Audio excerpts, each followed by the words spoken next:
तो क्या Donald Trump बन चुके हैं पूरी दुनिया के सबसे बड़े दुश्मन? हर जगह सिर्फ एक ही बात हो रही है। In a few moments, I will sign a historic executive order instituting reciprocal tariffs on countries throughout the world. Reciprocal, that means they do it to us and we do it to them.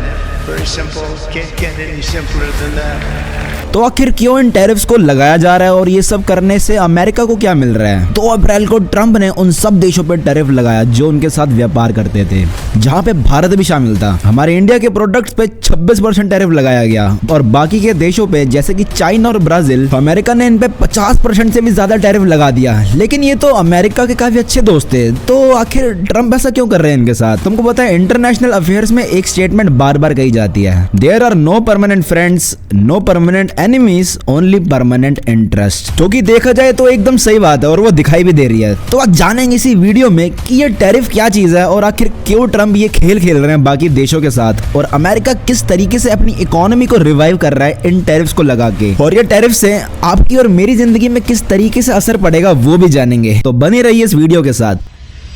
तो भाई अगर आपको tariff के बारे में बिल्कुल नहीं पता कि ये क्या होता है, तो बेसिकली टैरिफ को आप एक टैक्स की तरह समझ सकते हो, जैसे कि प्रॉपर्टी टैक्स होता है, import duty tax, RTO tax. तो जिस तरीके से सरकार किसी भी सामान को खरीदने से हमसे कुछ अमाउंट ऑफ टैक्स लेती है, उसी तरीके से ये टैरिफ का पैसा भी सरकार की जेब में ही जाएगा। बट द पॉइंट इज कि टैरिफ का गेम इंटरनेशनली चलता है। तो ये टैरिफ बेसिकली दूसरे कंट्री से इंपोर्ट करे हुए गुड्स एंड प्रोडक्ट्स पे लगाया जाता है। मान लो अगर दिल्ली से पंजाब में कोई सामान जा रहा है तो उस पर टैरिफ नहीं लगेगा, लेकिन अगर कोई सामान कनाडा, चाइना या यूके से इंडिया में आ रहा है तो उस पर टैरिफ लगेगा। टैरिफ का अमाउंट सामान इंपोर्ट करने वाली कंपनी को ही देना पड़ता है। मैं तुमको एक एग्जांपल से समझाने की कोशिश करता हूँ। मान लो इंडिया की एक शू कंपनी है जिसका नाम है आयुशू, जो वियतनाम से जूते मंगवाती है और उसको एक जूता 500 रुपए का पड़ता है। लेकिन ये अमाउंट तब तक है जब तक इंडिया और वियतनाम का रिलेशन सही है। लेकिन मान लो किसी XYZ रीजन की वजह से इंडिया का कोई विवाद हो गया वियतनाम से, तो फिर इंडिया ने 20% टैरिफ लगा दिया वियतनाम से आने वाले सामान से। तो अब सिचुएशन क्या बन जाती है? आयुशू नाम की जो कंपनी थी उसको वियतनाम वाली कंपनी को 500 रुपए देने होते हैं, लेकिन इसका 20% टैरिफ यानी कि 100 रुपए देने पड़ेंगे उनको भारत सरकार को एज अ टैरिफ फीस। लेकिन अब फर्क ये था कि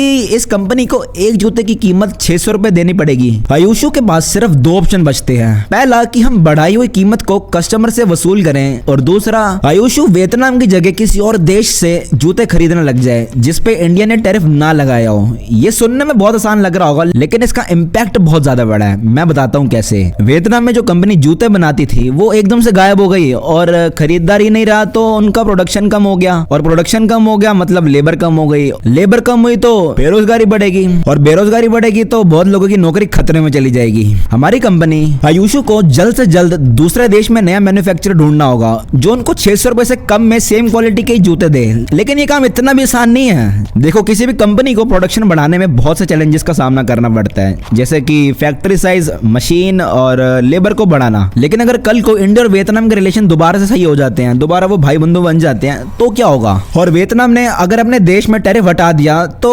आयुशू का क्या होगा? वियतनाम हमारे देश के पास है और हमारी कंपनी का प्रोडक्शन भी सेटअप था वहां पे, तो इस केस में हम दूसरे देश से सप्लाई मंगवा के रिस्क क्यों लें? और दूर से सप्लाई एंड एक्सपोर्ट का खर्चा भी ज्यादा बढ़ेगा। लेकिन हमने बैकअप के लिए जो दूसरे देश में नया सप्लायर ढूंढा था तो उसका क्या होगा? इन्हीं सब चीजों के लिए आयुशू कंपनी के लिए कोई न्यू सप्लायर पकड़ना आसान नहीं होगा। इन्हीं सब प्रॉब्लम की वजह से लोग सेकंड ऑप्शन को ज्यादा प्रेफर करते हैं और वो डिसीजन लेते हैं कि वो टैरिफ चुकाकर ही वियतनाम से जूते लेते रहे, और ये पैसे निकालने के लिए वो कस्टमर से ज्यादा चार्ज कर लेते हैं। लेकिन अब जो शूज थे वो कस्टमर को टैरिफ से पहले 800 के बढ़ रहे थे, जहां हम 300 का प्रॉफिट कमा रहे थे, और अब टैरिफ के बाद कंपनी उसका प्राइस 900 कर देगी, और हम जैसे मिडिल क्लास लोगों पे सिर्फ 3 ही ऑप्शन बचेंगे। पहला कि हम दूसरे ब्रांड पे शिफ्ट हो जाएं, और दूसरा कि हम जूते ना खरीदें या फिर अपने दूसरे खर्चों को कम करके उन जूतों को खरीद लें। लेकिन यहाँ भी एक दिक्कत है कि अगर कस्टमर दूसरे ऑप्शन पे गया तो वहाँ क्वालिटी की गारंटी नहीं होगी, और अगर कस्टमर ने जूते नहीं खरीदे तो कंपनी को लॉस हो जाएगा और बिजनेस भी बंद हो जाएगा। तो भाई देखो, यहाँ तो हर जगह नुकसान ही नुकसान दिखाई दे रहा है। देखो, टैरिफ लगाने के पीछे सिर्फ 2 ही मेन रीजन है। पहला बोला सरकार का रेवेन्यू बढ़ाना, भाई देखो जैसे बाकी टैक्स होते हैं वैसे ही ये भी एक तरीका है सरकार की कमाई बढ़ाने का।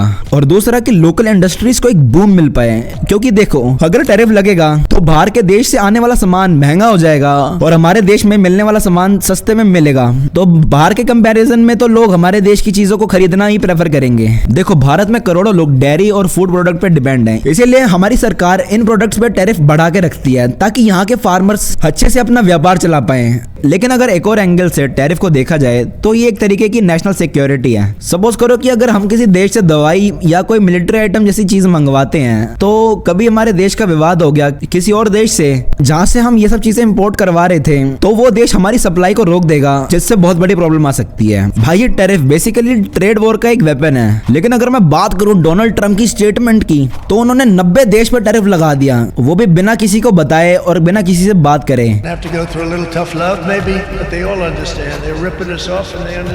ये तो दादागिरी वाली बात हो गई कि तुम जबरदस्ती कुछ भी बके जा रहे हो और जो तुम्हारे मन में आ रहा है वो किए जा रहे हो। देखो ऑब्वियसली इससे बाकी देश की सरकार को अच्छा नहीं लगा और उन्होंने भी रिटेलिएशन में टैरिफ लगाना स्टार्ट कर दिए। डोनाल्ड ट्रंप कहते हैं कि मैंने टैरिफ इसलिए लगाया है ताकि अमेरिका का ट्रेड डिफेक्ट कम हो सके, और इसीलिए 2 अप्रैल को जब टैरिफ लगाए गए तो डोनाल्ड ट्रंप ने उस दिन को लिबरेशन डे का नाम दे दिया। देखो ट्रेड डिफेक्ट का मतलब अगर आपको नहीं पता तो मैं आपको क्लियर कर देता हूँ। सपोज करो कि 2 देश हैं, एक है अमेरिका और एक चाइना, और अमेरिका $1 बिलियन का सामान भेज रहा है चाइना को, लेकिन चाइना अमेरिका को $2 बिलियन का सामान भेज रहा है। तो यहाँ पे अमेरिका का 2-1 अमेरिका का $1 बिलियन का ट्रेड डिफेक्ट हुआ। ये ट्रेड डिफेक्ट वैसे कोई बुरी चीज नहीं है, लेकिन ट्रंप को लगता है कि इससे उनकी इकोनॉमी में फर्क पड़ रहा है, इसीलिए ट्रंप ने इन टैरिफ को लगाने का फैसला लिया और इस चीज को नेशनल इमरजेंसी घोषित कर दिया।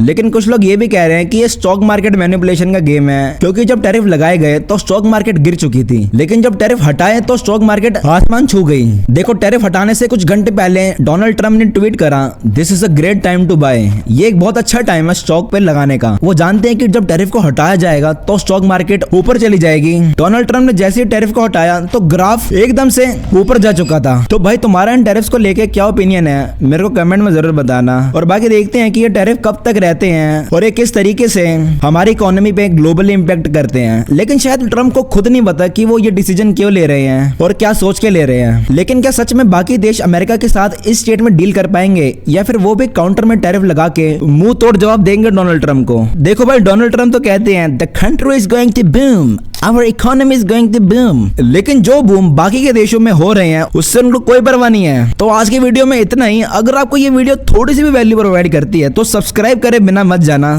तब तक के लिए मिलते हैं एक ऐसी अगली वीडियो में। धन्यवाद।